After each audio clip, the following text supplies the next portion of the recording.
Greetings, fellow Gothamites. Tiki here. And BlueDragonFive. And we're back to cover episode 10 of season 4 of Fox's retelling of the Dark Knight mythology entitled Things That Go Boom. So join us as we venture into Batman's birthplace. And explore Gotham. That's right. Dragon, we're actually talking about a Gotham episode the week it airs. Can you believe it? Hallelujah. It's a rarity for us folks who kind of got off track with Gotham since I went on my Southern California trip way back in October. But you know what? We're back. And Dragon, I'd wager to say we'll probably even talk about it even sooner than this. I'm going to make a goal to probably talk about it maybe Friday of next week. I don't want to make any promises, though. But I'm just saying, like, this season's really building up. I'm really stoked for the finale. So we're talking about Things That Go Boom, Dragon. And I really like this episode quite a bit, especially because this episode is sort of like a big coming out for Sophia Falcone, because she's kind of been building on us, right, Dragon? She's kind of been growing on us, but I feel like this episode really was kind of like a big, like, all right, this is like the full potential of the comic book character on screen. Yeah, this feels like a good penultimate to the mid-season finale, I gotta say.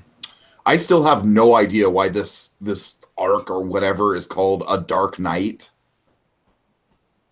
Well, I don't know. This next episode might explain some of that. But anyway, let's look at this. I mean, we've been like, it's been like what, like 2 episodes since we've even seen Bruce. That's true. Yeah, we have been going on a hiatus from Bruce. Yes. That's what I'm saying. So, all right. Well, Dragon, let's not waste any time. Let's dive right into the proceedings. So we start things off with, I don't know, like I would wager to say probably at least one of the top 5 cold opens we've ever had. Yeah, we do have a really good cold open in Arkham. And by the way, I just want to point this out. We are still going very strong in the Thomas Harris direction with our literary references with Professor I got to say. Because, again, we're pulling all sorts of Hannibal book with Professor Pig. Makes sense. Honestly, here it's pulling more from the movie than the book, but I'm just saying we're still pulling from the same way. You got to keep in mind, this actor, he played a very famous, not a cannibal, but someone who engaged in cannibalistic activities with Sweeney Todd. So, and Professor Pig, notably, a very disturbed character. Of course, that was basically Grant Morrison's kind of basically challenged, like, I bet you can't come up with a character more twisted than the Joker. Oh, you just wait and see, boy. Okay, so we're in Arkham. We see Professor Pig continuing to pull Hannibal Lecter antics with a touch of Shawshank, I must say, with just a yay touch of Shawshank with the record player all here, because he changes the record. In Arkham, you kind of have your run-of-the-mill crazies. And he changes the record to Ave Maria. Now, I don't believe that's the same song that's in Silence of the Lambs, but the point is, it's like it's the way it's directed, Tiki. It's directed identical to the scene where Hannibal Lecter, he's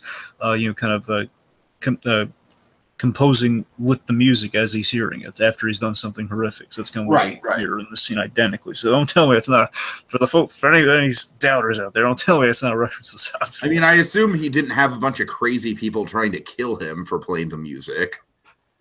That's true. No, he did not. So, by the way, just really quick, I love before we even see Pig, we see this one guy like just going on about like Thursday is my day, just talking to himself. Of course, there's a meta gag there because Gotham airs on. Of course, right. But Gotham did not used to air on Thursdays, Dragon, so that makes it even more meta. So, of course, Grundy, when we had Grundy, and so Grundy born on Monday. Oh, God. And Bill Zine, we saw him on the first episode on the pilot, which, of course, aired on Monday. So, technically, he was born on Monday. Oh, the meta web weave. So. You want some tea, Dragon? Would you care for some by any chance? Anyways. Thanks. All right. So basically, he changes it to Ave Maria, which is a wonderful piece of music, and all the inmates love it except the Thursday guy. Because the Thursday guy has like the most legitimate reason in the world to not like this song. He does, and Tiki, I swear to God, this is another pull from a Hannibal book. This is pulled directly. Well, I'm saying it's circling around Red Dragon a lot here. Okay. This scene is one of the great climb. At least again, this one I think we already hit the books. Now I think we're hitting the movies with this one. It really feels like it because we're hitting a lot of the climax, of the Red Dragon here, where basically um, he hates the song because it's the song that his mother used to beat him to, and it's the song that he killed her to it as well. He killed her to that music playing. So yeah, I think it's pretty excusable that he does not like this song. So Pig pulls a Red Dragon essentially, where he antagonizes he antagonizes the killer with mommy issues, which of course leads to a fight. He's like saying, "Oh, what did you soil your trousers?" Which is very much a direct pull from Red Dragon. I mean, I'm just saying, like, all the antagonizing the killer, getting that. Anyways, enough of the enough of the Hannibal pull. So, point is, leads to a fight. And how does this young man die, Tiki? He dies via vinyl. Yeah, if you're gonna go, I mean, that's the music lover's death of choice, wouldn't you say? Right. Oh God. But I love this too. I died literally getting a vinyl record shoved inside my body. Can't complain. He was born by music and he died by music. So yeah, I mean, also a really cool, creepy bit that we got right at the top. It kind of freaked me out. I mean, I love how it paid off. When Pig gets punched in the face by the guy, and he takes a punch. Yeah, right. His cheek is out of alignment. It looks all freaky. And initially, I'm thinking, oh my god, he's like hatching an escape plan. It's like it's like there's something in his cheek. Did not go that way. It went even more creepy. No, but it's kind of crazy that even after all this identity stuff with Pig and like what does he actually look like, it's still like we're still going with that even after he's incapacitated. I mean, I'm still impressed that we're still keeping the Pig thing interesting, even though it seems like okay, it's like we had a problem with the problem with Barnes is that once Barnes was in Arkham, they kind of stagnated a little bit there. It's like okay, now I would say to a lesser extent that's also sort of a problem with the Mad Hatter. And then they were still I mean, he had that great scene with Jim Gordon. We kind of mirrored that a little. Basically, I don't know. It's a little more spiced up than Barnes. Barnes just like is Barnes still alive? Remind me. Barnes is alive and he escaped, but we don't know where he's. Okay. And don't forget, Tiki, he's also missing a hand. Oh God! See, this is how long it's been since we saw Barnes. I completely forgot. And also, Dr. Bruce is terminal. Yes, I remember that, Dragon. I remember that. So, Pig. Just the point is, a lot of this I think is intentional. We know Pig's trying to bait Gordon here, so that's why he's kind of provoking this fight. So, Pig definitely has a plan with this, and with being punched in the face out of alignment, and so on and so forth. Yes, kills him with vinyl, with a broken record. He stabs him in the stomach and slits his throat with the jagged edges of a record. I don't mean to sound like a broken record. And then basically in that last mode there where he's kind of composing with the music, that's the Silence of the Lambs reference. Okay, that's our cold open. Really solid cold open. Yeah, definitely. All right, so then we cut right to Lucius trying to explain it all, trying to basically explain the titanium plates and whatnot.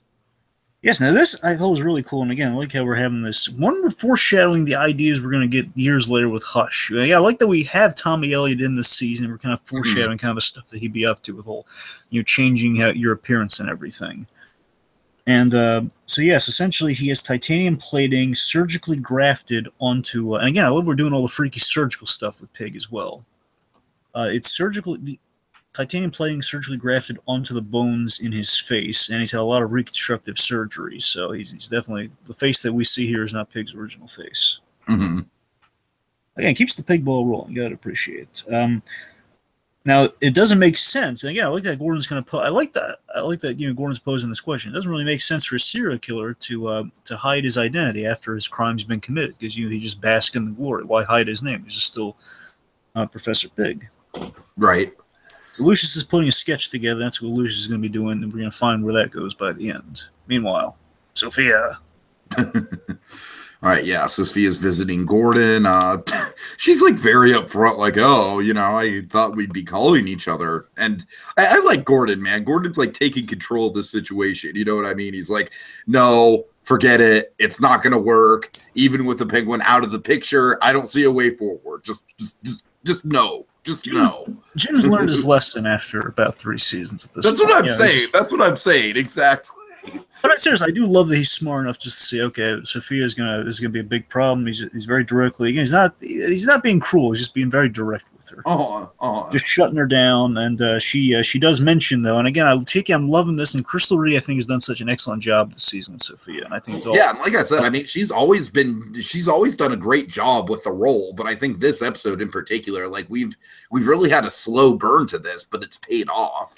Yeah, because we've been basically speculating and assuming she was going somewhere with it, and I mean there was evidence to support that, but now we're seeing all the payoffs of we can see the master manipulator every scene and kind of get a gleam of what the plan is. At this point, she's telling Jim, basically she's trying to butter Jim up by saying, "Oh yes, Gotham, you and I will have Leyland in Gotham because they have Penguin wrapped around my finger, and we're gonna get. I told him about our arrangement; it's all fine. I'll oust him out of his power. It'll be great." Of course, Jim's not having any of that, and he's very skeptical of this plan. Meanwhile, Lee. Yeah, she's conducting a court in the underground boxing ring, and it's fortunately a much better court than the court in The Dark Knight Rises. To be fair, though, Cillian Murphy was fun. No, I'm not saying he wasn't fun. I'm just saying, I'm sorry. I just watched a video essay on The Dark Knight Rises like a couple hours before we went on, so it's kind of on the mind. You gotta admit that. That desk was amazing in Dark Knight Rises. he had like a giant desk made out of desk. Anyway.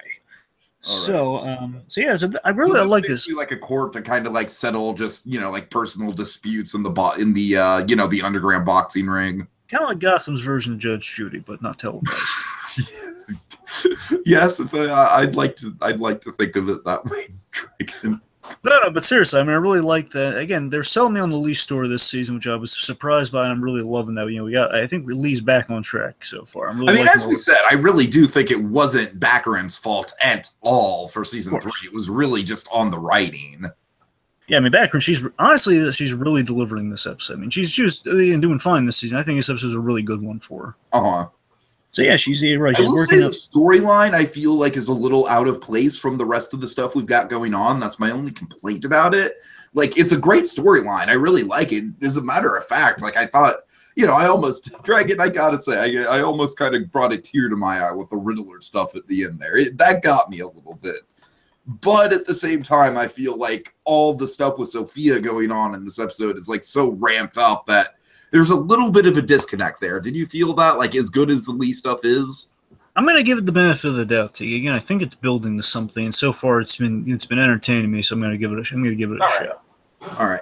So Lee's basically she's solving these disputes non-violently, very peacefully. Like, for example, she's a really smart businesswoman, I got to say. And basically she realizes basically have two people disputing what their illegal gambling activities are. Basically one of them is they're both down. One with cockfighting, the other one with dog fights. So basically she suggests, why don't you pool your resources, have both cockfights and dog fights on the same week. No, if that's not a respectful way to go about a cockfighting situation, I don't know what is, Dragon. And we have a really nice bit. This is stuff that's like feels so classic Leslie Tompkins. I'm like that. Yes, I know what you're gonna say. Yeah. So after, of course, after they settled this, the guys walking off, like they've agreed to it, but they're not happy. And of course, Lee kind of stops him for saying, "Hey, how's your kid?" Says, "Hey, she's fine. She's doing better.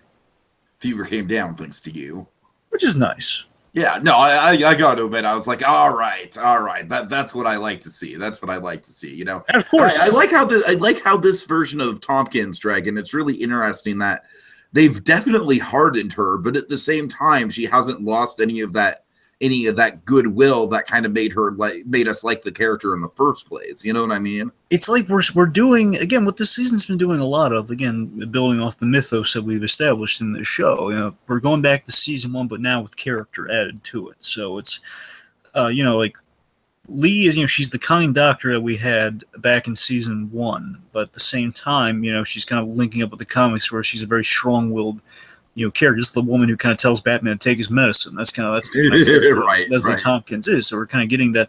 Basically, we're getting her to that place without a Batman, and we did it through. Again, this season they're a lot better than how it handled last season. Again, not her fault, but it's we're on the right track with Lee. Now, speaking of what's kind of contributing to that, we mentioned a little bit, but I like that Enigma's her right hand man. I really like this setup here. Enigma's kind of guiding her through kind of how to be kind of a boss essentially. Which, of course, it does make sense. It does link up. It's not like this is just a random pairing. Like, and I will admit, Dragon, sometimes this series is a bit guilty of like, all right, we're going to link these two together for an episode, because why not?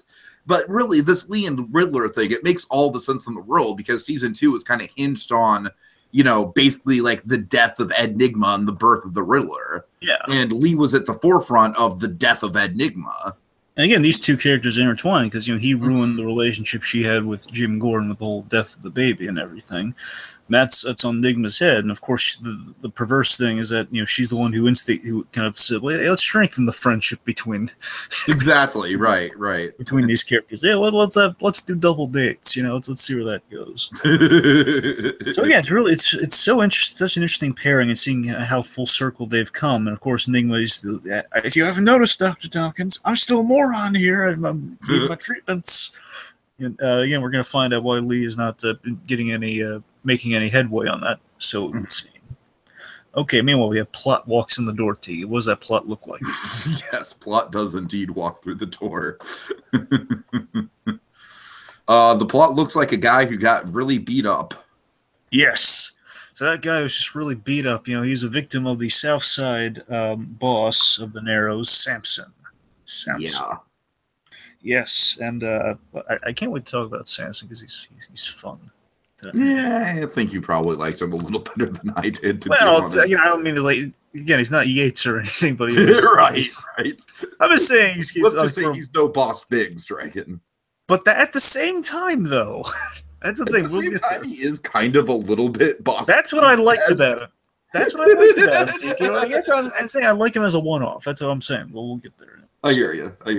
Okay, so basically, there's a Southside boss. I mean, to be fair, though, I don't think he's nearly as fun of a one-off as. Oh God, remind me the last guy.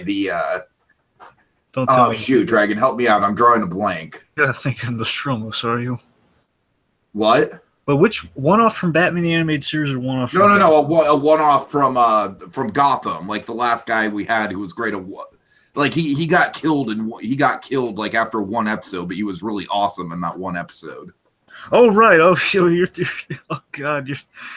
I know exactly. You're talking about the guy who shoots twice. Yes. But now we're both trying to blank on his name though. I'm having an off day today, so I'm just trying to think. God, it's God, it's gonna.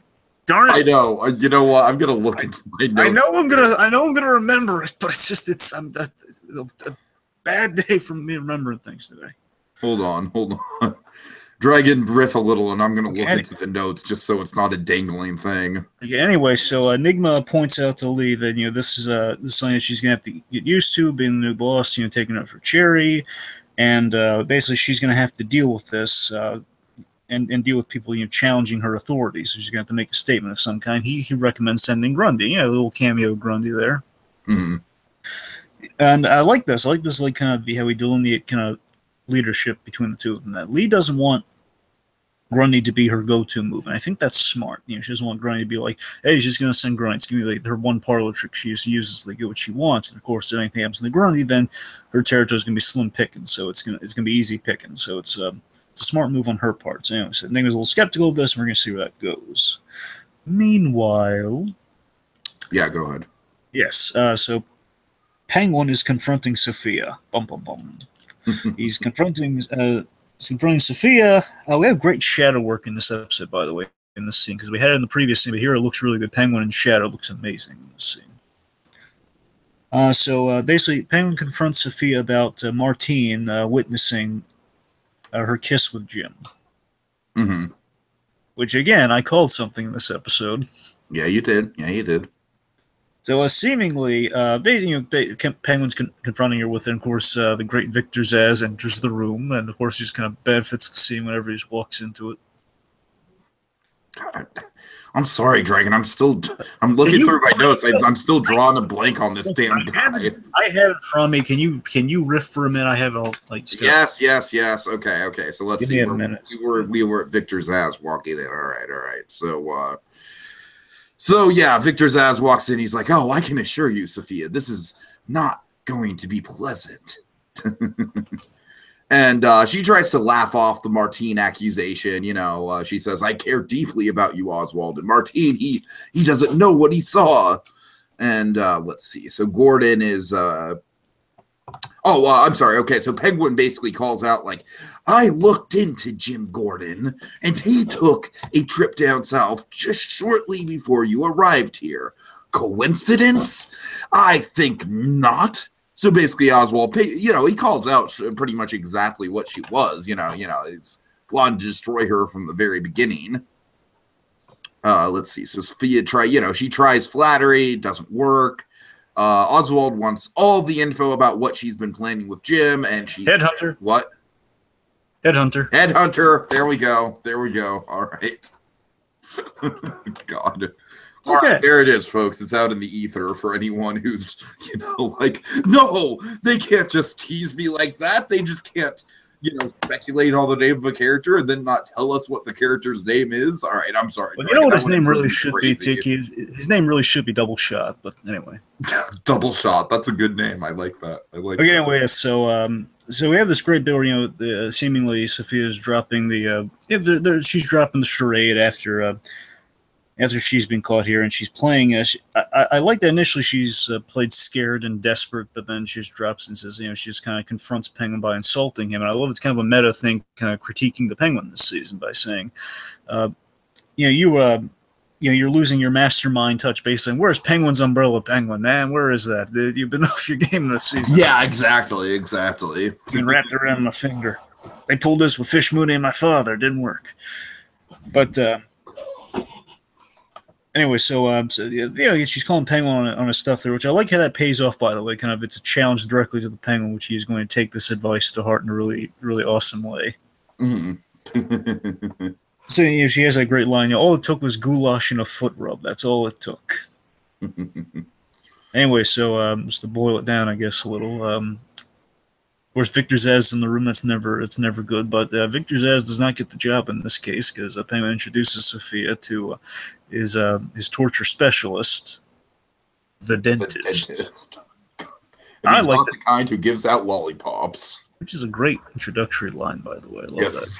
Yes, it is.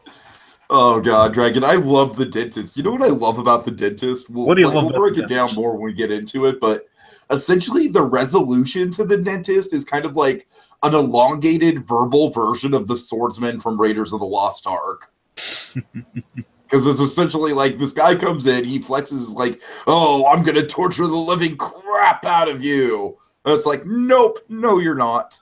Right. The dentist is fun. I like how we're kind of pulling. The dentist, from what I understand, is not actually like a Batman character. I think I'm not surprised. I'm saying the Headhunter was a Batman pull, though. That's the thing. We have to clarify that now and again because the Headhunter is like directly. That's a very faithful comic pull Headhunter. Okay. Aside from that, it was a really. Okay, anyway, so more on the dentist later. So Jim visits Pig in Arkham because he's been baited there. He's been baited there, and Jim is basically Pig's getting an excuse to talk to his old pal Jim Gordon, and basically saying how much of a reflection we are. And of course, you have this great bit. Of course, Jim Gordon doing what he loves to do on the weekends. You're punching bad guys in the face. Yeah, that's kind of Jim's go-to move. He loves punching. He leans into Pig's face, and he's like, "You know what? I don't see it. Punch." What you got to admit is awesome, though. I mean, and what he's doing is he's testing the theory, of course, about the whole metal thing, which he saw the extras. Right. And I love how Gordon uses, infamy to get to Pig. Yes, of course. It's always a great thing in Gotham that's the thing we established with Jim Gordon from the very beginning. Jim Gordon can read people, and that's kind of one of the reasons he's good at his job, is that he can read people and he can get inside their heads like that, especially with the psychopaths. Mm-hmm. And the main reason that Pig kind of summoned Jim there, not only just to kind of talk with his old pal, just again, he might be operating, again, it's unclear if he still has a master plan with Jim Gordon or anything, because he wants to show him that they're the same. So I'm going to assume that's kind of still the end game with that. But regardless, the other thing, he wants to gauge his message to Gotham. He wants to gauge how much of the Pig is kind of. He wants a Jerome. He basically wants a cult of the Pig, like a cult of Jerome. And I love this. And again, Tiki, I love my world building like this. Of course. Gotham like this, where Gordon, again, is a wonderful scene delivered by Ben McKenzie here is so overconfident. It feels like such a Jim Gordon line. I'm so happy with it. Where basically he says, what Pig's done is just small potatoes compared to the past. The past crazies. Like, you're no Jerome Velasca, Fish Mooney, or Penguin. Mm-hmm. Oh, yeah. They have staying power. You don't. Yes. And that gets really, and Jim, again, Mackenzie's charm in this scene is just so wonderful here.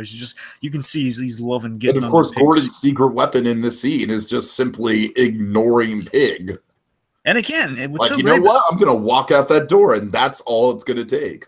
I mean, I love that he has learned from the Mad Hatter experience with this. I love that he knows, again, like, ignoring the Mad Hatter really ticked him off, and he was just instigating the Mad Hatter. In this case, he's doing it without putting anyone else in danger. Mm-hmm. He just loves getting under Pig's skin here. You're just a second, there's like great line. You're just a second-class psychopath. I will say this though, we got to address this, Steve. They say months have gone by. Again, time. Does it feel like months have gone by? No, it's all throughout. Not all throughout this episode. Not in the slightest. It feels like maybe a week or two, maybe. Well, again, since the beginning of the season, does it feel like months have gone by? Since the beginning. I'm sorry. I thought you meant since the beginning of last episode. Oh, well, tell you what. Okay, let meet you middle ground here. Since the beginning of the Pig stuff, does it feel like months have gone by? No, not since the beginning of the Pig stuff. At least a month. Does it feel like at least a month has gone by? Yeah, I could see at least a month. Because they keep saying, but here's the thing, because Pig says like at least a month has gone by, they're intimating with the Pig stuff, and with Sophia and the Penguin, months have gone by. That's what they've been saying. They're really month happy this episode. Right. So regardless, I'm just saying, I still think, again, that's the weird thing we got to still address with Gotham, is that their passage of time has always been like a little off, because, we did go to kind of a Thanksgiving-esque setting. Mm-hmm. I don't know, it's kind of, I'm just saying the little passage of time is really apparent in this episode. It's like, oh man, they're trying to say time has gone by. Anyway. So yeah, Jim started walking out forever, and of course he has Pig over a barrel, and then Pig slips into a southern accent. The great Michael Ceraris. God, that's so creepy. It slips into this really daunting southern accent. Like, you don't walk out on me. You will never forget me. That's God. Oh. And again, it's the first time that Pig is not in control. And again, Jim kind of relishes in that because he knows he has him. Mm-hmm. All right, so again, it is really scary seeing a new side of Pig. Again, like you think you know him, and then like in an instant you don't. So it's really interesting. Okay, so let's see. We got Samson and Dragon. I don't know. I can't wrap my mind around this guy. Like, he's got it looks like he's got like a permanent like Thanksgiving dinner set up in the alleyway of the Narrows. A couple things with Samson here. So first off, he's played. I recognize this actor, and Tiki, you've seen Kick-Ass, right? The first one. I only watched it once, so I'm probably not going to recognize him up front. Yeah, he was. He didn't have a big role because usually he doesn't play like named characters; he just plays henchmen. And he was like kind of the big henchman to Mark Strong's character in that, D'Amico in that movie. So I'm saying he's got a memorable face. I mean, he's got a memorable build and face, and he's a big guy. He's really cool looking. So anyways, right off the bat, I was like, oh yeah, I know that guy. And it was Samson. Not only that, what I love, especially in the rewatch, is kind of the Boss Big-esque qualities that Samson embodies here. That I just love that he is. You're right, Dick. He's got like a permanent Thanksgiving set in front of him here, where basically this is a guy who literally is like a fat cat, and that he is. He has his section of the Narrows set up, so basically he's taken a bad part of the Narrows. He just does nothing but eat. This is a man who just loves his food. That's what I'm saying. I just think that's so kind of quirky and kind of fun, is that he's always sitting down, he's always eating, he never gets up. Right. And again, he's got his, he has his gum. He has kind of a neat setup here. Again, it's like everyone comes to him in the Narrows. That shows power. You don't have to get up. But at the same time, it's like it's a glaring weakness. But I mean, he has his men and guns like in the fire escapes and everything. So, man, I really like the set design of this place and the logic of that, man. It feels kind of very Boss Biggs-esque. So, I mean, that's fun. As a one-off, I thought it was really kind of fun like that. Oh, yeah. Anyway, so the point is everyone will meet and greet and eat, in the case of Samson. He calls Enigma a has-been. That's going to pay off. And he scoffs at Lee's friendly negotiation. Of course, Lee kind of come in correct ears, being very direct, say, okay, look, I'm going to offer you 10%. Basically, 10% of the take from Fight Night. Now, he initially, he scoffs at this offer, and of course, he begins to cough up blood, and Lee sees this as an opportunity. Oh, yeah. Because, he just says, I'm going to take what I want. He's starting to cough up blood, and then Lee kind of, again, being kind of smart in this case, she points out that, oh man, it looks like you got a. Basically, she kind of cements the whole fear of Narrow's lung. Basically, a case of a new lung disease going around the Narrows. And again, I gotta tell you, Dragon, I think Lee maybe overplayed her hand a little bit in the scene. You're right, but I like that we addressed that, though. I like that she's learning from that, though. I guess so. Yeah, you're right. But at the same time, again, the world. I think basically just being more direct with him, like, yo, I can fix that cough for you, bro. I mean, not that, obviously not that casual, but yeah, but at the same time, I like, honestly, for a moment, I kind of bought it because, again, I love the idea of like giving a Gotham's air being so polluted and toxic. It's the idea of contracting Narrow's lungs being in like the bad part of Gotham. I like that idea. I know, but at the same time, Drake, this is going to be very easy to debunk. Yeah, you're right. That's the problem. That's what I'm saying. That's kind of the learning curve that, again, initially, if this, again, is a season 3 Lee, I'd be completely against it. But I mean, in this case, again, I'm buying it. That she would make that mistake because she's just like a first for her. She's never had to kind of pull something like this. Right. So basically, of course, she just they kind of reach an agreement of like 30%. It tells them to come down to the clinic, 30% of the take, along with kind of free treatment for everyone. Checking for Narrow's lung. All right. So let's see. So he takes the deal. Says, "I'll see her later." I'm sorry. What? She takes the deal, and he says that she says he'll see her later. Right. I'm sorry. Okay. Oh God. So back to the dentist. He's like, "Oh, I look forward to putting each and every one of your teeth in a trophy case." Yep. And we even get some great motivation for this guy. Yeah, that's what I'm saying. I love again, even though he's also one shot. I gotta tell you, the dentist is interesting, and I love the fact that he has do you know who I am? Yes, you're the daughter of Don Falcone. Don Falcone killed my brother. Toon killed my brother. I'm just saying it's a cliche. Anyways. I don't know. Again, I appreciate kind of the familial kind of. No, I appreciate it, but it's still a cliche. I mean, that's why they emphasize it so much on Roger Rabbit. They're literally emphasizing the cliche. Tiki, you can't just compare every killed my brother to Roger Rabbit. You know how unfair that is. Come on. All right. That's like that whole movie. That's built upon the drama of killed my brother. I know. But like I'm saying, again, I don't want to go into a tangent here, but the reason why that movie's built upon the drama of that is because it's a cliche to build upon the drama of that. But anyway, so Toon killed my brother. My point is Penguin picked the perfect guy for the job with a grudge against Falcone to torture Sophia Falcone. Anyway. And then, and what's so fascinating here is that she pulls exactly what the Penguin would have pulled in season 1, where he was in like the car crusher, and he threatens the guy's family while he's being, while he's in Maroni put him in the car crusher. Mm-hmm. I just love just seeing kind of someone again. Sophia, she's really quick witted in this case, and again, do you think she's bluffing or do you think she's? That's the thing. I think she's so good. I can't tell. I really do think she's so good that she's just got this whole situation figured out. Like she knows exactly how this is going to go down. Basically saying again, she's really convincing. Saying she's figured on the special guy for the job Penguin would have for this sort of thing, and the fact she has tabs being kept on her on the guy's family, on his wife and child, and that of course if she doesn't check in, then dead. Mm-hmm. So the dentist calls his little lackey over to tighten the restraints, and he drills him to death in the head. Death by dental drill. A lot of interesting deaths. Yeah, really. Anyway, so and I gotta say, Dragon, just the idea of having all your teeth just drilled into oblivion by this giant saw drill thing. Oh God, just thinking about it just makes me cringe a little bit. There is a bit. I gotta wonder though, because Fish Mooney, she was tortured by one of Falcone's guys, and she's we didn't see what happened to her. We just know she was tortured a little bit. Wait. So are you saying that that's the reason why Fish Mooney hasn't killed someone with her bare hands and her teeth? No, I wish. What I'm saying is, it's kind of interesting. We have sort of that the let them eat pie thing going on here. We can't have the pretty girl, have something disgusting or horrendous happen to her. I could see that. I was Yeah. saying so far it's been tracking with Sophia. I mean, again, we've had her stabbed in the hand. It seems that we can't do anything. Like, we can't ever eat another person. We can't have her, like, lose teeth. You're right. You're right. Anyway.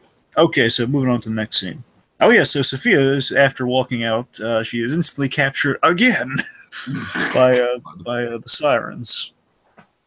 Is that what we're officially calling them? Oh, it's either that or Babs and Company. Babs and Company. All right, I'll go with the sirens. I'll go with the sirens. I was saying that's what the club was called. It's oh, sure. Catwoman's part of the team. You know what I'm saying? Oh, all right. Okay. So the plan from the sirens is to use her as a bargaining chip because remember, officially we don't work for the Penguin anymore after killing Cherry. Assuming that Penguin's going to have a grudge and can be going after him, they want like a little peace offer and basically be separated officially from the Penguin's criminal empire. They're going to initially they're thinking, okay, we're going to give Penguin's gal pal back to him, and then we'll be copacetic, we'll be cool. Then realize, oh wait, these two are on the outs. Same difference. No difference. Oh, he loved you. Now he wants to kill you. Tomato, tomato. Yeah, it's still passion, right? That's just Thursday in Gotham, right there. right. Yeah. So she mentions that she has designs on Gotham, but this is a no-go with Barbara. She's not buying it. It's like, okay, we're sticking to the plan here, using it as a bargaining chip. Mm-hmm. So we have Penguin and Martine. Yes, I'm glad to see Martine was back. Yeah, and I gotta tell you, I really like where this Martine story went. Yeah, I do too. So we got some bonding going on. Yeah, this is really nice. He's kind of grooming. He'll grow into the suit. It's kind of nice. He's kind of grooming the kid to be his young ward. So it's kind of that perverse kind of Batman idea. Exactly. I totally got that. Where Penguin was kind of Jim Gordon's kind of Batman-esque figure, now Penguin's seeing himself as that. He's kind of indoctrinating a young ward in Martine. Sure. It's nice, and I really like this here. In Martine, he kind of conveyed, he conveys his loyalty to Penguin here by revealing that Sophia. I love that it wasn't like a direct thing. Like, he didn't just lie. Just he explains it in the notepad. Sophia told me to say that. So, she knows. And of course, that's the thing I called right there. Sophia wanted more. That's what she was whispering to Martine. She was putting him in on it. Yeah, I should have caught that, Dragon. I'll admit, because it's like, if you see something, if you see a character whispering something, that's got to be it's like a classic Chekhov's gun, right? There got to be something nefarious going on there. So let's see. So then she learns. Penguin learns that Sophia escaped from Victor Zsasz. It was great though with Zsasz. Thanks for the Zsasz bit, Tiki, where he has the phone. Oh God. I'm sorry. I don't think I wrote it down. Go ahead. Like where's Victor? Where's Sophia? I'm sorry. She's Sophia was kidnapped by Barbara Keene. Barbara Keene? She's still alive? Well, she's on the phone. It's just I just love how Zsasz has like quietly become one of the most polite characters on the show. Oh God. Like, Zsasz is so good at his job, he's got like just this level of professionalism about him, you know what I mean? You know who he should work for, Tiki? He should work for Bob Paris. Oh wait, he's dead. Oh God. No, wait, actually he's on Lethal Weapon right now, so I guess he's not dead anyway. Well, I mean, he should work for, if Nick Ford also wasn't dead, he should have worked for Nick Ford, because Nick Ford is also very much into the pleasantries. Right. Anyways, I haven't made a Nick Ford joke in a while. Oh, I kind of feel like Howard Hamlin sort of like killed Nick Ford and took over his role. Well, no. Howard Hamlin, he's taken over the Mad Hatter's position in Gotham while the Mad Hatter's locked up in Arkham. So there's a whole other Mad Hatter plot going on that on the side. It's like a webcomic, I'm sure. Oh, God. Anyway. So, yes, let's see. Yes, but yeah, you're absolutely right. I mean, he was Zsasz. Imagine this: if you have Zsasz and you have Nick Ford. Is basically Nick Ford would be. It's like, oh, he'd be preaching his pleasantries, but not really meaning it. And of course, Zsasz would be the one showing you constantly in the pleasantries. So, Zsasz, why you always show me up on that sort of thing? Why? You're making me look bad in front of Massive Boy. Oh God! Like Zaz is like, here, Dylan, I bought you a slice. Like, Which Zaz would totally do. And then this Nick Ford just walks up behind him, like Gibbs slaps him on the back of the head, like, "Hey, what's the matter with you?" It's kind of We're the whole. going down a rabbit hole with this, though, man. Oh, I had like let's Amanda dive show. out of the rabbit hole. I had an Amanda show joke at the ready. Okay, never mind. Let's just keep. Oh God. Anyway. Okay. Anyway, so of course he's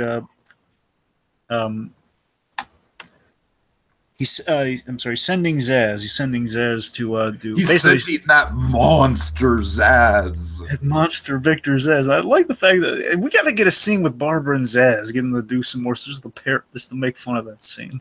We do. They really need to acknowledge that it's because you know what? I feel like the show is self-aware enough that it knows it had some silly moments. Oh yeah. Anyway, so basically, they struck a deal for basically, they want anonymity. They want autonomy in exchange for Sophia. Basically, and cut us out of basically let us be our own business, and we give you Sophia. Deal. He's sending Zaz, and he has some words appropriately chosen as words for Martine. Bum bum bum. Okay. Meanwhile. Okay, so Gordon gets the sketch of Pig. And tells Lucius he slipped up with the Southern accent. I like how Lucius points out, like, he could have just been acting with the Southern accent, and Gordon's like, no, I saw it in his eyes. Like, no, he's, that's him. Nice. Okay, so meanwhile, Lee, while they're kind of getting the jump start on the sketch, he's looking south at Gotham, but he's looking south, I guess, period.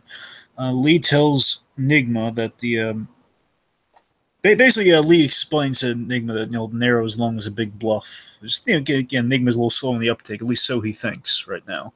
Mm-hmm. Let's see. Then they return home to see their, basically the club ransacked. Well, no, the clinic's destroyed. Like her personally. Oh, yeah, right. I'm sorry. Yeah. Like, that's the thing. That's why it really bugs her because again, she uses that place to heal the people in there. It's their noble. Again, Lee Thompson's really passionate about the clinic in Gotham, so that's really what.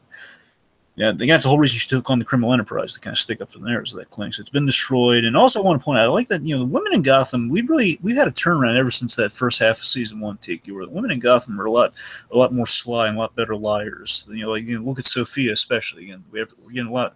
No, I mean, yeah, you're right. Like since season 2, it's definitely been on the uptick. Yeah, I mean, our female characters have gotten really strong on Gotham. As the show has gone on, I just want to point that out real quick. Uh-huh. All right. So yeah, Nigma said, okay, we try, and again, I like he's not like gloating or anything. I like that we're having more of a humble Nigma than we've ever had before. He's saying, look, we tried it your way, now you send Grundy. But Lee, she finds a little vial and she has a better idea. Okay. Meanwhile, Sophia. Yeah, Sophia's kind of basically trying to offer a deal where, they work together, but Babs is saying she's not going to work for anyone but herself. As this is going on, Selena's kind of noticing something on the outside. I gotta tell you, Selena's been great with this pairing here. She's like, the logical one in the group saying, hey, guys. Guys. Victor Zaz is kind of out front with a rocket launcher, guys. I love that they get taking this shit. He wants revenge for not getting that muffin back in season 1. But you know what's so nice about Tiki? The reason I would say it's not revenge simply is the fact that he's still so polite about it because he says, ladies, and he fires. It's just the fact they took the time to say that. He's being all polite about it. It's like, right.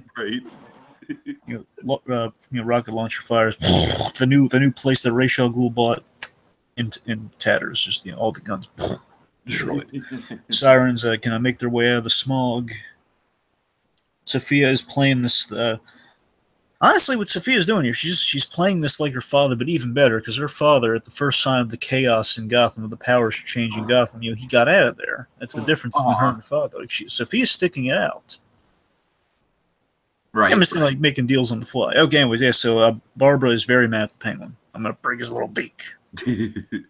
So Sophia comes to Jim, basically in tears, kind of with an act like, I underestimated Penguin, Jim. He found out we're together, and now he wants to come after me. Basically, she's trying to incite war with the Penguin, which has been her big goal from the beginning. And I love that Jim calls her smart. Oh God, this is so satisfying, Dragon. So satisfying that Jim's like, nope. I love that ticket. There's like a single line that points out the clearest lines is where she says, "Use the position I gave you." It's like that's the big siren. Right. Right. There of like, nope. Anyway, she's. I I do like this though. Again, this is why I love Sofia Falconte. I love that she does have a lot of. She doesn't really lie. She does have. She makes her points though. She does have. Sure, sure. She always has a point somewhere in there where she Which basically. honestly, like, I don't know. I should probably reread Long Halloween, but that sounds like it's pretty in line with the comic counterpart. We know what Sophia's honoring her father and just trying to kind of emulate her father to the point of just kind of going against her father in places. Again, in the book, we know she was kind of having the thing with Maroni on the side, so that right was a little. Anyway, but yeah, it's kind of it's extrapolating on the genesis of Long Halloween, which is cool. So let's see. Yeah, so what I'm saying with the point that she kind of has here is that she's the fact that she is on being this is what Jim bargained for when he came down in the first place. That this war was inevitable, essentially. Mm-hmm. And Jim has to pick a side. Basically, Jim has a side to pick. Who he's going to go with. Go with the side you brought down here. Again, she's kind of making some points. Obviously, it's not Jim's kind of in a pickle here, but at the same time, mm-hmm. making some points. Meanwhile, oh my god, I love this scene. I love this scene. Penguin's cutting Martine loose, and Zaz enters the room. It was really. Tiki, tell me you caught this. We have this really sympathetic Zaz bit. It's really nice. Where we see Zaz feels bad for the kid getting yelled at by the Penguin. I think it's time you go back to the orphanage. And Zaz gives don't you? Without saying, is don't you think you're a little hard on the kid? Great ball of fire. Like a great ball of fire. That Victor Zaz always has a colorful analogy for everything, doesn't he? Oh yeah. And here we go. Okay, so Jim Gordon walks in, and Jim the Penguin make a deal. And I love these sorts of scenes here. Oh boy, oh boy, oh boy. Let's see. I'm trying to think where to start here. So he tells Penguin that Sophia's alive. Yes, which of course undercuts the whole great ball of fire point that Victor Sass just made. So he's feeling a little sheepish in the room right now. And I love this. I love that in the end, this thing I love about this whole deal. I love it in the end that Penguin, they're both siding with Gotham. I love that they're siding with Gotham in the end, not just siding with their own personal allegiances. Mm-hmm. She's willing to basically the fact that kind of gets them teaming up here is the fact that she is willing to bring war to Gotham, which is something neither of them want. I mean, she's been burnt. Great point. Right. And that's the scary thing about Sophia is that again she wants to usher in. She wants to get rid of the Penguin. Can't do it. Gordon wanted Penguin out of Gotham, but at the same time he did not want Sophia to kind of run wild there. And the fact and the thing that kind of separates her from the Penguin is that she's willing to burn Gotham to start from the ground up, which is this whole story is essentially kind of like I created a monster to solve a problem. Exactly. So let's see. So essentially, they kind of reach an arrangement here where they both feel it's time that she left. So in exchange for Penguin saying, well, where does this leave us, Jim? So basically no licenses or attempts on Sophia's life. So basically I get her on a train heading home tonight. Mm-hmm. Just come on, arresting your Jim, come on. I says no. Look, if she steps a toe back in Gotham, she'll be arrested on the spot. So basically they strike that arrangement. So well, what is my incentive, Jim? What if I don't want to do that? So then I'll put the full force of the GCPD on all your operations, and I'll dismantle it piece by piece. So basically, saying what Sophia wanted him to do in the first place. Yeah, essentially. Yeah. There's a great delivery between them two. That doesn't sound very pleasant. I just love that smile on Mackenzie. He's just, ooh, it won't be. He's looking forward. Part of him was looking forward to it. Let's see. But then, of course, I love the full circle quality to this here with Penguin. He's just like, after all we've been through, Jim, it's nice that we could solve this matter with diplomacy. Of course, they shake hands. It is really nice. I think it's a testament to that whole full circle. You're absolutely right. It is that full circle kind of season 1 quality right there. It's good to have Dragon because it's good to know that even underneath all the animosity, at the end of the day, there is still that sort of perverse friendship going on between Penguin and Gordon that exists to this day. And Tiki, let me connect the dots here. What I think is really fascinating, I think might be important in the next episode, is that it is literally echoing Falcone's words to Jim about Gotham. You need law and order in Gotham with the criminal underworld. You need order with the crime. You need law to kind of balance each other out. And again, it's like the next generation through Jim and the Penguin are kind of ushering in Falcone's words in that regard, like the arrangement that Falcone had with Gordon's father, almost. So I think that's kind of the interesting balance that they're striking right there. And of course, just Falcone's daughter being kind of thrown in the mix to kind of show them that way. I thought was it's very interesting. I love how these dots connect. I really do. Mm-hmm. So, okay, let's see. We have a clever little scene with Lee forcing Samson out of the territory. Yes. So Samson, he's, at first he's like really laughing off, like, oh, narrows long. You thought you could fool me. I'm just going to keep enjoying my permanent Thanksgiving dinner. Yes, another. Bring me mead. Basically. So basically, just the. Dragon, hold on. I have a headcanon theory about this. All right, just bear with me for a second. Oh God. Okay, so those like homeless shelters that do the Thanksgiving dinners? Yes. So what if this guy is essentially like rerouting all the food, so instead of going to the homeless shelters, it's just going all to him? I like that. Honestly, I think it's kind of cool. All right. Anyway, it's very cruel, but it's kind of cool. That's what I'm saying. It's like, he's literally just like, like shoving food in his mouth at the expense of other people. Oh, it tastes like the needy. Right. God. Anyways. The more desperate people are for it, the better they'll soak in the flavor. Anyway, so yeah, essentially, Lee is able to force Samson out by poisoning his drink and basically offering the antidote in exchange for telling him to leave. And of course, this is where Backroom's like kind of tapping into her kind of her Vanessa quality from Deadpool. Honestly, in this scene, it's very Vanessa-like. And again, I like this. It's thanks to Enigma's plotting. I get a sense that Enigma helped hatch this plan about the whole poisoning your enemy, because we saw when he was in the cell with Penguin last season, he was like threatening to poison his food and everything. Like, it sounds like Enigma plot. Uh-huh. So again, in the end, all worked out. I can imagine like Lee basically brought up the idea of the poison, and then Penguin Enigma brought together the idea to how to pull off the plan. I mean, Enigma and Lee are just a great team. They accomplished it. They got the guy out of there without having to pay him off at all. He's out of there out of fear. Right. All right. Meanwhile, okay, Jim says he's...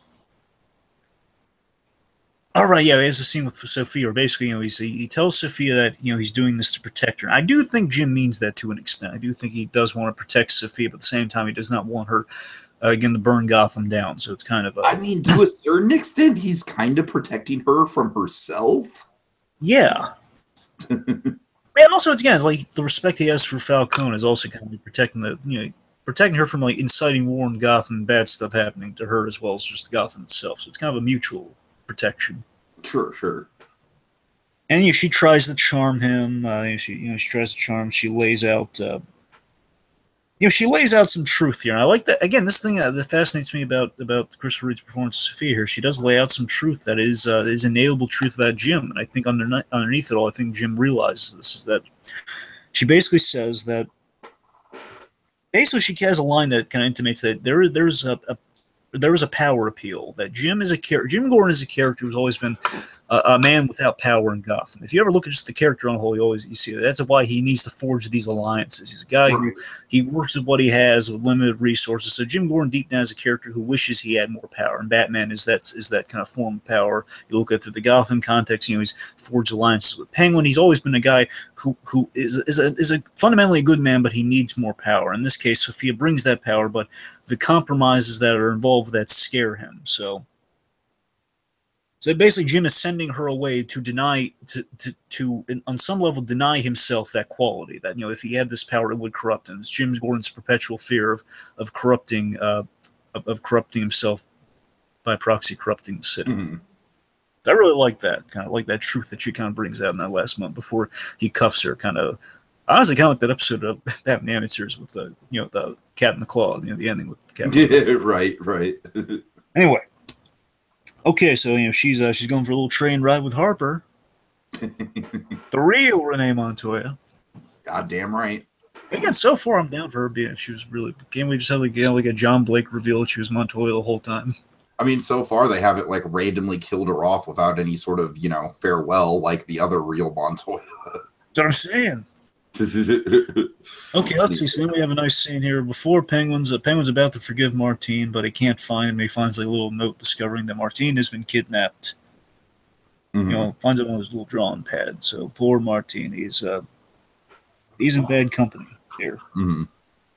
So let's see. So per Sophia's orders, the sirens have the kid, and we have this. I really love this. I love the delivery by Aaron. I believe it's Aaron Richards. I believe, yeah, by Barbara. Here, she's a really adorable line here. She says, "Oh, he's cute." I think a delivery like that just kind of makes me flirt with the idea of, you know what, in a million years it probably would never work, but this kind of makes me wonder if we could ever do like the James Jr. thing where we get a crazy son of Jim Gordon, but because of Barbara being crazy herself, it kind of makes you flirt. Never seriously entertain it. It makes you flirt with it. Oh man, she'd be kind of a fun, crazy mom. Right, I can see that. Yeah, be adorable. Be adorable, just insane. Well, I mean, Gordon is kind of, he's single again, so you never know. That's what I'm saying. He gets like crazy enough just to kind of flirt with the idea. Never really take it out to dinner, but just flirt with it. Anyway. Okay. Anyway, meanwhile, Harper, she's knocked out by Zaz. Please. Okay, Zaz frees Sophia, per her arrangement for the exchange. She needs to be out there. Do you mind? You like how accommodating that Victor Zaz just shoots the chains and right. Pats him on the shoulder, saying, "Oh, good job." Really nice. Okay, so here we go. Oswald rolls up to the Martine face-off. This was a shocking scene when I first saw it, Dragon. I gotta say. Yeah, I'm with you there. So we have the big exchange going on here. Okay, so Sophia, she's got, this is basically the scene that you're seeing right here with the rude image here, folks. Sophia, she's threatening to cut off Martine's head if he doesn't hand over the underworld. Very dark threat. And I love this, Dragon. I love how the Penguin, he's basically just like, how ashamed would your father be if he found out you were using an innocent child as a bargaining chip? Tiki, Penguin has a line here. I love how Robin Lord Taylor delivers. I love it from a writing context. I love that. Again, we saw all of this in season 2. I love this so much. Yeah. That the way the Penguin digs in Sophia here about, like her father's disappointment in her, and he says, you're basically saying her father never approved of her, never gave her time of day. My parents, they both loved me. I had nothing but approval. Unconditionally. That's the thing, because we know with Mrs. Kabupat, she loved him unconditionally. And again, when we saw Elijah Mandel, he was awesome, and he was there for him all the way. Right. Yeah, Penguin's absolutely right with that, and that's so awesome that we can track that. So Penguin eventually, she's threatening him now. She's pissed off, and then Penguin submits. He ultimately submits, and we have a really sweet bit here. And I always love it when we kind of pull we always pull the music here, and we always pull the Penguin theme, where Penguin apologizes to Martine for earlier. He sends them to the car. It's really nice to see him take that kid under his wing, even though he was a pawn. The fact that he's able, at this point in the series, he's been wise enough that he can look past certain betrayals. Sure. Let's see, and then here's a twisted line. Here's the twisted setup here. So Martine gets in the car, a beat goes by. That's a very important beat. Right. And this is the bit where you love Robin Lord Taylor. Clever move with the boy. My heart is my greatest weakness. But I won't allow him to be a pawn. Of course, he pulls out a detonator, and I kind of knew where this was going, because I was thinking Godfather on this too. I was thinking Godfather, Apollonia! Yeah. Part of me was thinking, okay, there's something about the staging of this. Either she's going to blow him up, or it's someone's going to get, that car's going to get blown up somehow. I in the last moments, I was wait a minute. We're going to need more than one explosion in this episode, because it's called Things That Go Boom. But honestly, with the title, I think that makes the explosion all the more appropriate, Oh, yeah. Anyways, and of course, after the explosions, Lord Taylor I love how he hams this up so appropriately but awesomely. I love the stance that he makes. He says, "You wanted a war? You've got one." And of course, they're all the sirens and Sophia. They're all wigged out, "Oh my God, he just killed the kid!" Yeah, and I was right. I was kind of like, "No, did they?"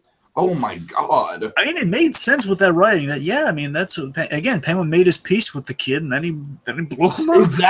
Exactly. Again, he felt bad, but at the same time, again, that's Penguin kind of learning from his mistakes. Sophia called him on it. He's got to adapt or die. Mm-hmm. But we go somewhere with this. I'm really loving. Well, let's see. We'll get there momentarily. Okay, Lee Enigma. Yes. Oh god, I really like biggest news. I know how much you love it. Go on. Okay, so basically, Ed, he's moping around. He's saying like, "I did nothing to help today," which I don't know, Dragon. What do you think? That kind of maybe retcons the theory we had that he did sort of orchestrate the plan. No, I'm pretty sure he's just being down on himself. Okay. But regardless, I love how much of a sad sack Corey Michael Smith is in this scene, though. Right. He's so Charlie Brownish in this scene. Samson's right. I'm a has-been. And here we go, Dragon. I love how we can track a lot of stuff from season 2 in this episode. That's a great strength of this episode. But basically she says she hasn't been looking for a cure because there's nothing wrong with him. At first he was a bit slow because of the ice, but it kind of wore off, and the condition is purely psychological. But importantly, she didn't tell him because she likes who he's become. The enigma that he was before, my friend. And Dragon, like I said, I'm a bit of a softie. I didn't shed a tear or anything, but I was like, "Oh, that's so nice." I was there with you too. I was like, "Yeah, that's so nice and full circle." It's like, it's right. Okay, and going from one heartfelt scene to another.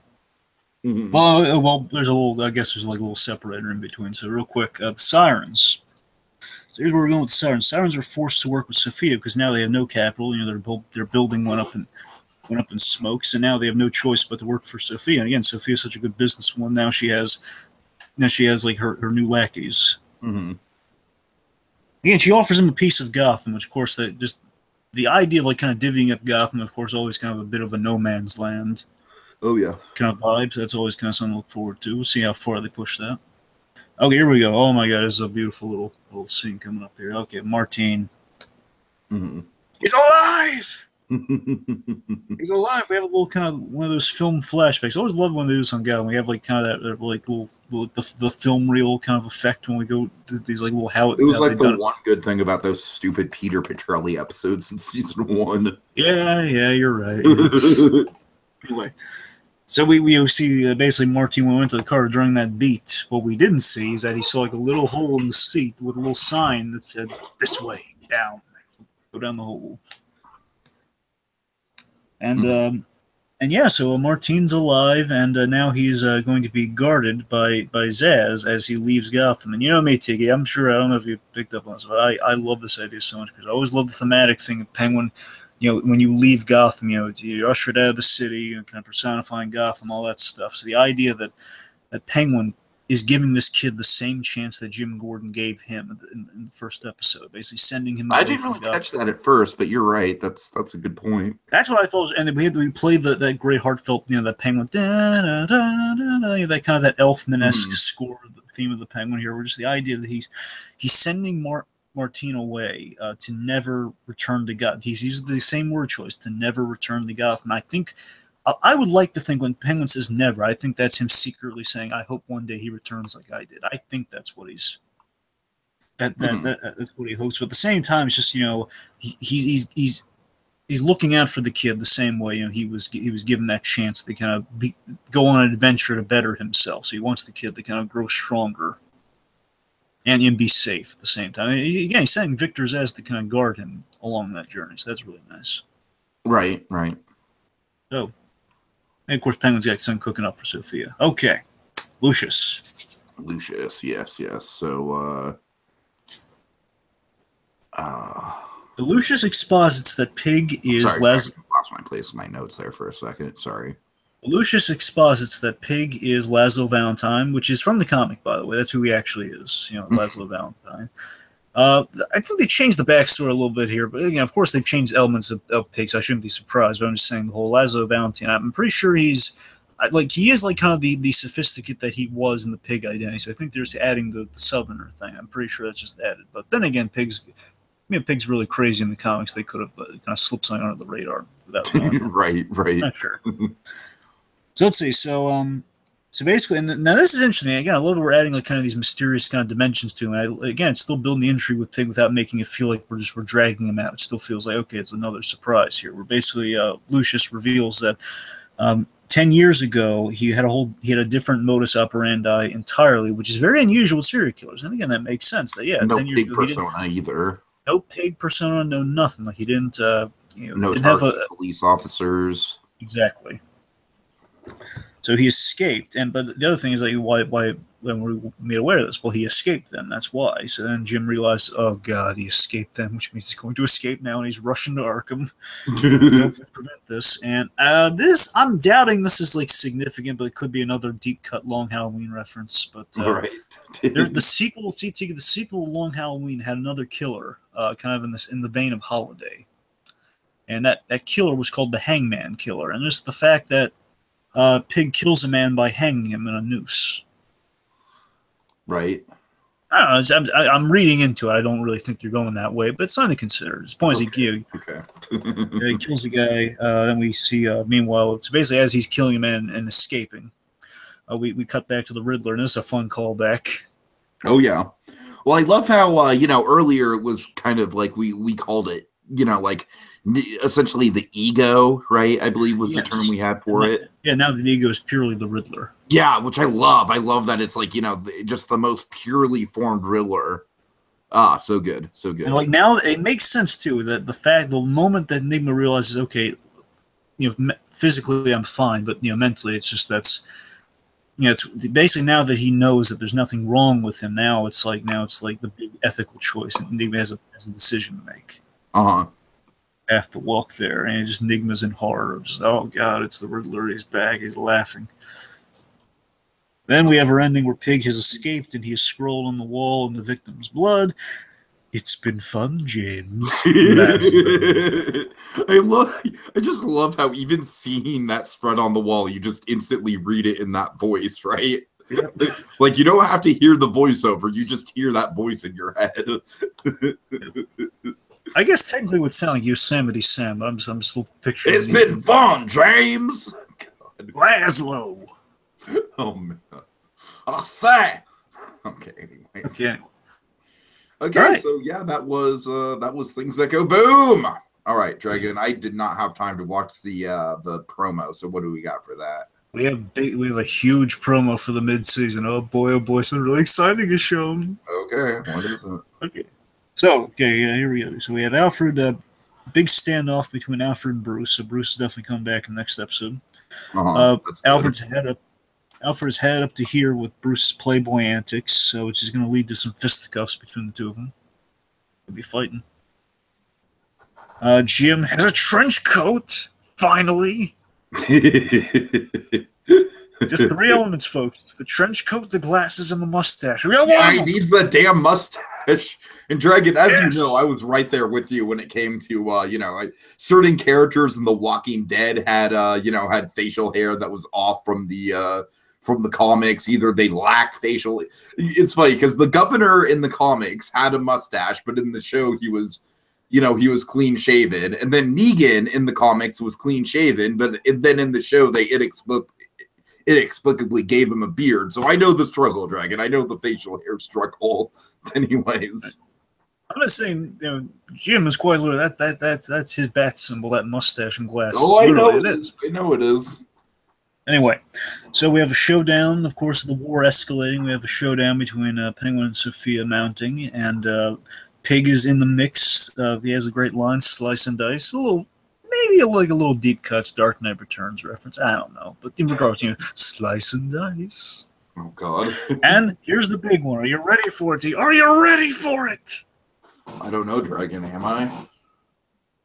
That probably not. We'll tell you anyway.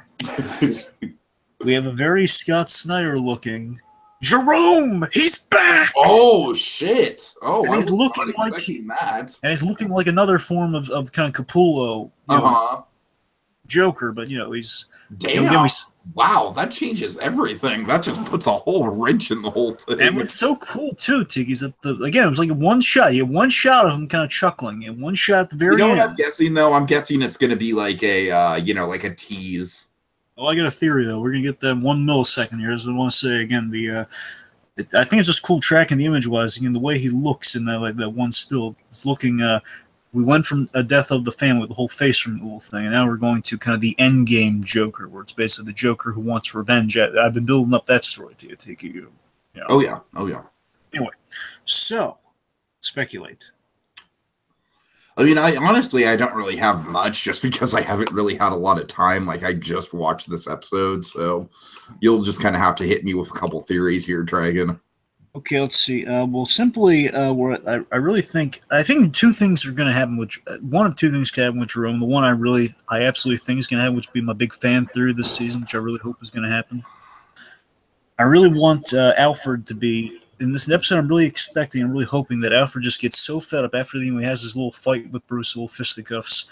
Alfred's just he's going to exhausted everything, and the only Alfred's going to go over the line here. He's going to say the only way I can snap this kid up, but the only way I can get him back to being himself, get him back putting on the suit and everything, I'm going to take him to Arkham to visit Jerome. Oh, wow. Okay, I could see that. I think he's going to scare Bruce straight by taking him to visit Jerome. That's what I think is going to happen there. Aside from that, the only other thing I can really think of with Jerome, again, I don't put a lot of stock in this, would be that the rumor is that Falcone's going to be back in the next episode. It's the rumor he's going to appear, but either Falcone, Sophia, or just to make the title make sense. If not Sophia, then Barbara, because we know Barbara has history with Jerome. I think someone is going to unleash Jerome on Gotham to kind of change the tide of this war that's going on, basically unleash chaos onto the streets again, which would in turn bring Bruce back after the break. Mm-hmm. I'm just saying that's my, again, first front runner, though, scaring Bruce straight back into proto-Batman. I mean, my speculation on Jerome's a lot more boring, but like I said, I think it's simply just going to be like a post-credits tease or something like that. Well, sure. Okay, let's see. I think I'm going to call this, though. I think Dollmacher, I think he's going to be tied to the pig thing because we know he had surgeries done to his face. And what did we see when we saw Dollmacher back in season 1? He did all sorts of surgeries on people. Yeah, Dollmacher, he's dead, right? Well, now he's... Wait. Well, actually, wait a minute. He was... We know he was in bad shape because he was left there with, all the maniacs, and it looked like he was trampled, though. Right. Yeah, okay. It was a little unclear, but regardless, I just honestly, at any rate, I don't think we're going to bring Dollmacher. Sure. I don't think we're going to bring the character back. But yeah, I could see that being tied in. That'd be a nice little Easter egg. That's honestly what I'm hoping for, because that makes sense. Because Pig, as good a surgeon as he is, I don't think he can do that surgery on himself. At least, not easy. Right. So, Dollmacher make the most sense by that logic and be kind of a death of the family reference to. Let's see. Okay, last two things here. Okay, Sophia. I think Sophia's going to win the. Here's my big theory. I think Sophia, if not with the help of her father, then just by her own merit, Sophia's going to win this war with the Penguin. By the mid-season finale, and what I think, and here's what's getting me excited for. So again, I think the Jerome thing is going to contribute highly to Bruce coming back. But if not, what we're going to get from that is Jerome scares Bruce straight. And then Sophia, having won the war, will get us to the year 1 long Halloween climate of the Falcones in power again. Right. Which would get us, the vigilante, the ski mask vigilante Bruce Wayne in Batman year 1. This is kind of now he's going to be on the streets, going to be doing stuff proactive against kind of the new Falcone climate in Gotham, which kind of link up with that, and I think would be cool. Last thing, this is what Enigma is important. So. Again, they haven't said they're going to do this directly this season or not, but I'm just saying, well, it makes sense, again, especially kind of the Snyder pulls here and there. A big story with the Riddler, with Scott Snyder, is that in Batman Zero Year, which is also an early kind of formation of the Batman identity story. It's going from the vigilante. That story is all about going from the vigilante Bruce Wayne to Batman. That's what that whole story is about. So with that in mind, I think we might set Enigma up as once he's recalibrated to Riddler. We'll set that up in the next episode. He'll choose the Riddler. Then when he's back, we're going to build to as the last arc possibly. Riddler back bigger and badder than ever, and that'll be kind of something for Bruce to kind of go up against possibly. Well, and I'm towards the end, but I'm sorry. Well, let's say Enigma might be the middle one. Enigma will be the middle one. At the very, very end, I'm thinking Scarecrow gets brought back in the mix to kind of. Basically, I've been calling. Yeah, we definitely need some sort of resolution on Scarecrow, and not just hey, he's going to be the guest villain for a few episodes. Ooh, I really think Scarecrow's going to come at the very last episode. That's right. I'm saying it at the very least. He'll be it'll be him versus Bruce in the last episode. Right. Okay. That's we're doing that one. Okay, so I guess Dragon, just to get my final thoughts. I thought this episode was quite strong, just because it really showcased Lee. It did showcase Lee good, but also just Sophia. Like, this is a great episode for Sophia. Overall, it had a great pacing to it. It had some shocking moments. I don't know. I'm sorry, Dragon. I'm kind of I've had a long day, so I'm kind of running out of gas here. But I liked it. I liked it quite a bit. I echo your sentiments. That was a great, solid episode. I thought it's really good penultimate for the mid-season, as I kind of said earlier on. I'm liking how it's plotted, and Sophia really delivered. Lee's on point. The pig plot is still keeping my interest. It's kind of a big thing to highlight there. We had a lot of heart in it, a lot of good heart in it with penguin stuff. Like a lot of really great kind of. It's a very satisfying episode. So that's where I'm coming down on it. All right, take us out. Remember, kids, no matter how dark and scary the world might be right now, there will be light. There will be light. Until next time, when we go exploring Gotham yet again. Oh, I hope I don't get killed off in the mid-season finale.